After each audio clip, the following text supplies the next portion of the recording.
ये हैं ईरान के लोकसभा स्पीकर गालिबाफ, जो इस पूरे युद्ध में बातचीत के लिए सबसे बड़े नेता हैं।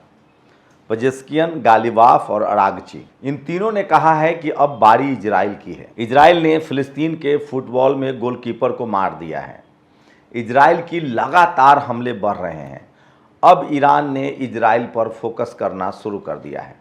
ईरान का कहना है कि अब समय आ गया है कि हमें फिलिस्तीन को पूरी तरह से आज़ाद कराना होगा। गजा, वेस्ट बैंक को पूरी तरह से इजराइल से खाली कराना पड़ेगा। मैं पहले दिन से कह रहा था कि ईरान सबका बदला लेगा। वो लेबनान को भी बचाएगा, वो यमन को भी बचाएगा और वो फिलिस्तीन को भी बचाएगा। फिलहाल तो ईरान की युद्ध अमेरिका से थी, अमेरिका से वो पूरी तरह सुरक्षित हो गया है। सोचिए, ईरान की ताकत का अंदाज़ा लगाइए। अमेरिका ने एक रूट डेवलप किया था होर्मुज में, उसमें जाकर शिप फंस रहे हैं, बड़े बड़े शिप फंस रहे हैं। खामनेई की शहादत 2 देशों से गुजरेगी। दुनिया भर के नेता वहाँ पहुँच रहे हैं खामनेई की शहादत में। सोचिए, खामनेई ने अपना पोता खोया है, पोती खोया है, बेटी खोया है, बहू खोया है, दामाद खोया है। तो खामनेई की शहादत को लेकर ईरान के लोग जो हैं वो लगातार प्रार्थनाएं कर रहे हैं। और सोचिए, खामनेई ने ईरान को क्या बना दिया है। खामनेई ने ईरान को वो बना दिया है जिसके आगे अमेरिका डर से कांप रहा है। खामनेई ने ईरान को वो बना दिया है जिसकी वजह से ट्रंप रोज घिघियाता है।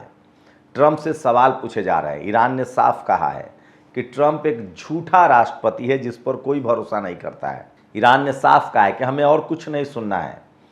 MOU पर जो दस्तखत किया है, जो समझौते पर दस्तखत हुआ है, $325 बिलियन का हर्जाना दो, नहीं तो होर्मुज भूल जाओ। और युद्ध के लिए मैं तैयार हूँ, या तो हर्जाना दो या युद्ध के लिए तैयार रहो। जब हर्जाना दोगे तभी होर्मुज खोलेगा। इजराइल के लिए और अमेरिका के लिए तेल का एक बूंद भी तब तक नहीं जाएगा जब तक होर्मुज नहीं खुलता है। वहीं अमेरिका लगातार कोशिश कर रहा है कि होर्मुज पर कंट्रोल किया जाए। फिर से उसके 5वें बेड़े को ईरान ने उड़ा दिया है। फिर से एक बड़ा शिप जो है वो होर्मुज की तरफ जा रहा था, जिसे ईरान ने साफ कहा कि या तो लौट जाओ या अपनी बर्बादी के लिए तैयार हो जाओ। जैसे ही IRG से अनाउंस किया, अमेरिका वापस हो गया।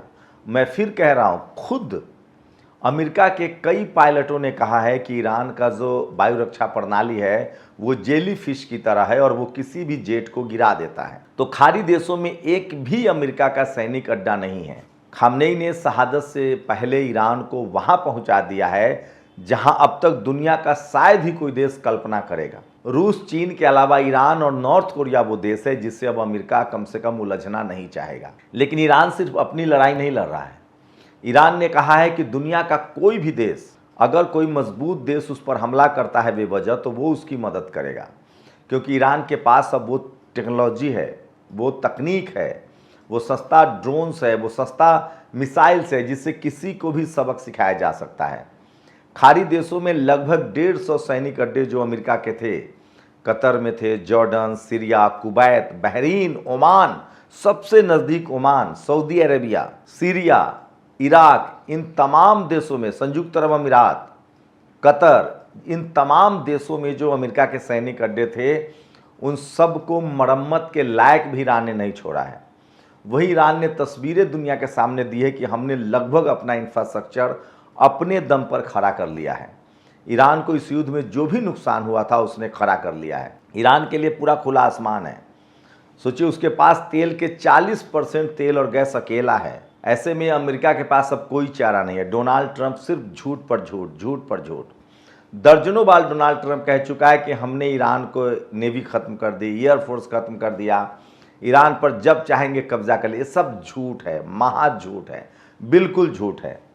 ये सिर्फ ईरान के डर को से निकलने का रास्ता है। ये सिर्फ अमेरिका के लोगों को गुमराह किया जा रहा है। लेकिन देखिएगा, एक के बाद एक बड़े खुलासे होंगे, क्योंकि अमेरिका की मीडिया जीवंत है। अमेरिका के लोग सवाल पूछ रहे हैं। पेंटागन को, रक्षा मंत्रालय को सारे आंकड़े जारी करने पड़ेंगे। 50 जेट गिरे हैं, उसके आंकड़े जारी करने पड़ेंगे।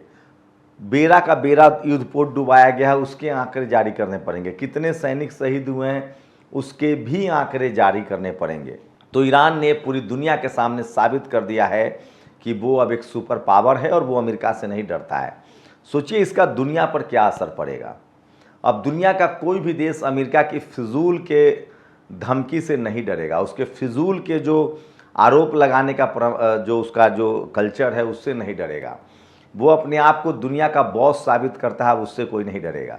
अब तक क्या होता था कि अमेरिका के मनमाफिक जो देश नहीं चलते थे वो उस देश पर प्रतिबंध लगा देता था और दुनिया भर के देश उस देश से अपने रिश्ते खत्म कर लेता था, व्यापारिक रिश्ते, ट्रेड के डील, क्योंकि उसे लगता था कि अमेरिका नाराज हो जाएगा। अब कोई भी देश अमेरिका की परवाह ही नहीं कर रहा है, सिर्फ इजराइल भी अब अमेरिका की परवाह नहीं कर रहा है। बताऊंगा कैसे इजराइल पर हमले की तैयारी चल रही है और वो भी अमेरिका के खिलाफ हो गया। मतलब अमेरिका अब अलग थलग पड़ गया है। अमेरिका का सबसे बड़ा पिछलग्गू यूरोप था, नेटो, जो फ्रांस था, जर्मनी था, वो सब अमेरिका से अलग हो गया है।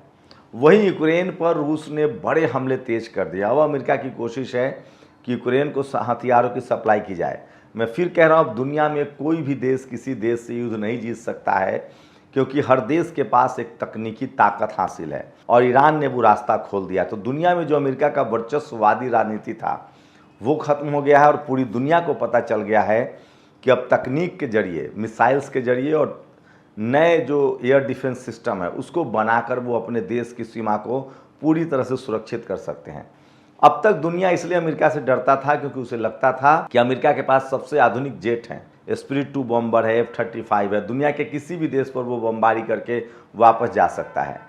लेकिन ईरान ने साबित कर दिया है कि अगर आपके पास बेहतर सस्ता एयर डिफेंस सिस्टम, ईरान का जो एयर डिफेंस सिस्टम है जिसको वायु रक्षा प्रणाली भी कहते हैं, उसका जो सस्ता एयर डिफेंस सिस्टम है जेलीफिश, वो दुनिया को हतप्रभ कर रहा है, उसका ड्रोन्स और उसके मिसाइल।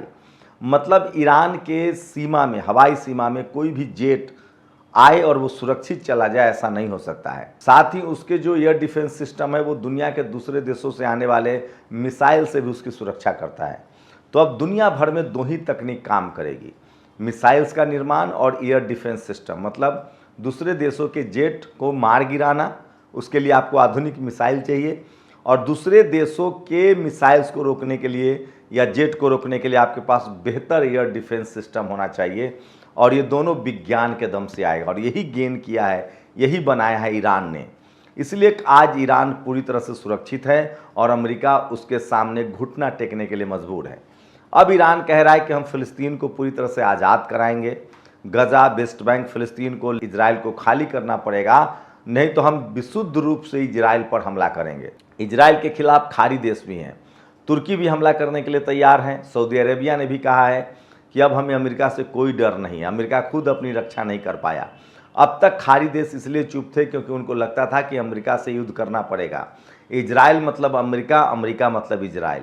लेकिन अब ये डर भी खत्म हो गया है और दुनिया भर के देशों को लगता है कि अमेरिका खुद अपनी रक्षा नहीं कर पाया, वो इजराइल को क्या बचाएगा। और इजराइल चारों तरफ से खाड़ी देशों से घिरा हुआ है। ईरान हमला कर सकता है उस पर, फ़िलिस्तीन के लड़ाके हमास हमला कर सकते हैं, फ़िलिस्तीन के लड़ाके हमास लगातार अपने क्षेत्रों पर वापस कब्जा कर रहे हैं।